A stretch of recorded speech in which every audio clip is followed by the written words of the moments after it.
আমি এখন ডিসকাস করছি induced EMF in a rectangular coil.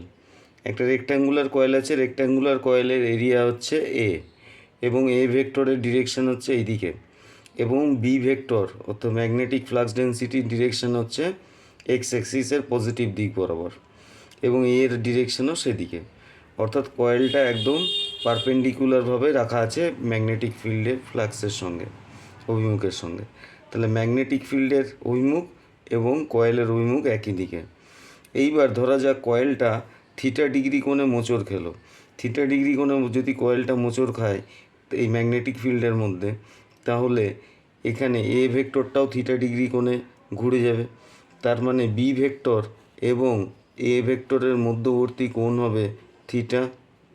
A vector এবং বি ভেক্টরের মধ্যবর্তী কোণ হবে থিটা। তাহলে এই অবস্থায় এর সঙ্গে linked flux phi equal to কত হবে না, ফাই ইকুয়াল টু আমরা জানি B into B vector dot A vector. তার মানে হচ্ছে বি ভেক্টরের মান into A vector into cos theta.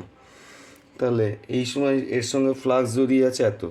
আবার কয়েলটার যদি অ্যাঙ্গুলার ভেলোসিটি অর্থাৎ কৌণিক গতিবেগ যদি ওমেগা হয়, তাহলে টি সময়ে যদি মনে করি যে এই কয়েলটা থিটা ডিগ্রি কোণে এসছে, তাহলে থিটা ইকুয়াল টু হচ্ছে ওমেগা ইন্টু টি।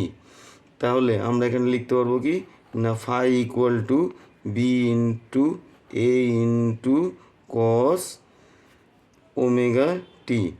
তাহলে এই মুহূর্তে ওই কয়েলে আবিষ্ট তড়িৎচালক বল কত হবে না, ডি ফাই ডিটি। কারণ আমরা জানি আবিষ্ট তড়িৎচালক ফর্মুলা হচ্ছে E equal to minus N into d phi dt. এটাই হচ্ছে তো আবিষ্ট তড়িৎচালক বলের ইকুয়েশন। তাহলে ফ্লাক্সের রেটের চেঞ্জ কত না, d phi dt equal to হবে বি ইন্টু এ কস ওমেগাটার ডেরিভেটিভ করলে হবে ওমেগা বেরিয়ে আসবে মাইনাস সাইন ওমেগা টি। তাহলে ই ইকুয়াল টু কত না, ই ইকুয়াল টু মাইনাস এন। যদি এই কুণ্ডলিতে পাক সংখ্যা এন সংখ্যক পাক থাকে, তাহলে আবিষ্ট তড়িৎচালক বলের মানও এন গুণ বেড়ে যাবে। তাহলে into N into sine omega into T. তাহলে এখানে মাইনাসে মাইনাসে কী হচ্ছে না প্লাস। তার মানে E equal to B into A into omega into N into sine omega T. এটাই হচ্ছে আবিষ্ট তড়িৎচালক বলের ইকুয়েশন। তাহলে ই ইকুয়াল টু কত না, ই ইকুয়াল টু হচ্ছে ই জিরো সাইন ওমেগা টি। তাহলে উৎপন্ন কয়েলে যে ভোল্টেজ ওয়েভফর্ম হবে, সেই ভোল্টেজ ওয়েভফর্মের যদি আমরা লেখচিত্র অঙ্কন করি সময়ের সাপেক্ষে, তাহলে এদিকে হচ্ছে টাইম অ্যাক্সিস টি এবং এদিকে হচ্ছে ইনডিউসড ইএমএফ ইকে রিপ্রেজেন্ট করছি। তাহলে ই এর মান এরকমভাবে পরিবর্তন হয়ে আমাদের এরকম হবে, অর্থাৎ এইরকম হচ্ছে, এটা হচ্ছে ই জিরোর মান।